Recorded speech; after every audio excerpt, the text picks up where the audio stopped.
Nyctography. Episode 18.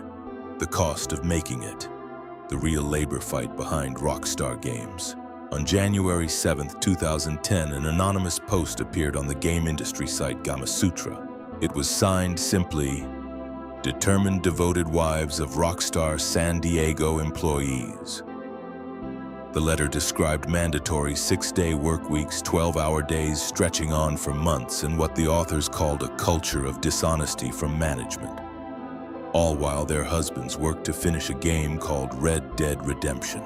It described chronic headaches, depression, exhaustion, and marriages under real strain, all in service of a deadline nobody outside the company had any say in. The letter became known as Rockstar Spouse, a direct echo of a similar letter published 6 years earlier in 2004 by a woman using the pseudonym E.A. Spouse, describing nearly identical conditions at Electronic Arts. Rockstar wasn't dealing with a new problem. It was dealing with the same problem the entire industry had already been publicly warned about once, and apparently hadn't fixed. It wasn't Rockstar's first brush with this exact issue either. Just months earlier, in April 2009, the company had quietly settled a class action lawsuit with more than 100 former Rockstar San Diego employees over unpaid overtime, a case that had been working through the courts since 2006. The Rockstar Spouse letter, in other words, wasn't describing a one-time crunch crisis. It was describing a pattern the company had already paid to settle once. Rockstar responded publicly in 2010, saying it took the concern seriously. Some conditions reportedly improved in the years that followed. But the deeper structural question, whether crunch, the industry term for sustained mandatory overtime near a game's release, was simply an accepted cost of making a Rockstar game, never really got resolved. It just went quiet for a while. It didn't stay quiet. Reports of comparable conditions resurfaced during the development of Red Dead Redemption 2 in 2018, with descriptions of 100-hour work weeks during the final crunch period. And now, as Grand Theft Auto 6 approaches its release, the exact same fight has come roaring back. Except this time, it's not an anonymous letter from spouses on the outside.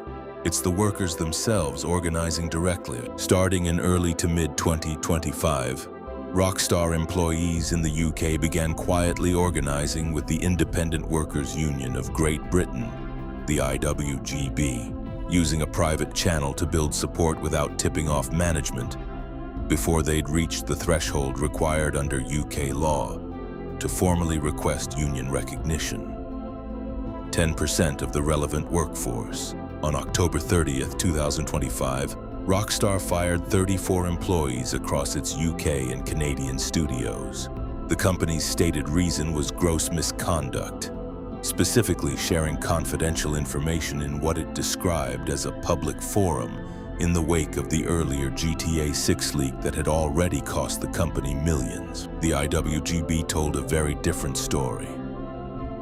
That the organizing group had just crossed the legal recognition threshold days earlier, and that the firings were a calculated move to gut the movement before it could formally exist. It's a tactic labor organizers call bluntly union busting. Identify who's organizing, find a legally defensible reason to remove them, act before the workers gain formal protection. It didn't work the way it was apparently intended to. The union kept growing. In June 2020, 26 workers formally filed for union recognition with Rockstar directly. In July, the two sides held what both described as a constructive first meeting, though as of this recording, none of the union's core demands have actually been agreed to, and those demands will sound familiar because they're almost identical to what those anonymous wives asked for back in 2010. An end to mandatory crunch, transparency around pay and bonuses, the return of flexible and remote work options, which Rockstar had ended in early 2024, citing security concerns tied directly to the earlier leak, and protection against further layoffs. The union has also raised concerns specific to this moment in the industry.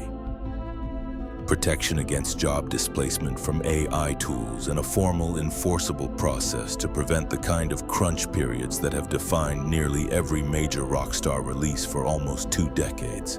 The dispute is currently headed to a formal tribunal hearing in the UK, where the IWGB's union-busting allegation will actually be tested under law. A real legal process still unresolved as of this recording that could set a significant precedent for how game industry labor organizing is treated going forward. Here's what's worth sitting with as you wait for GTA 6 to finally launch. The game you're anticipating exists because of thousands of hours of real people's labor, and the conditions of that labor have been publicly, repeatedly contested for 16 years by wives writing anonymous letters in 2010 and by workers filing formal union paperwork in 2026. Different tactics, same underlying fight, still not fully resolved either time. Whatever verdict the tribunal eventually reaches, one thing hasn't changed since that first anonymous letter appeared. Somebody, somewhere, has been paying a real personal cost to get every Rockstar game you've ever played onto the shelf on time. Next time, another file, another name worth remembering.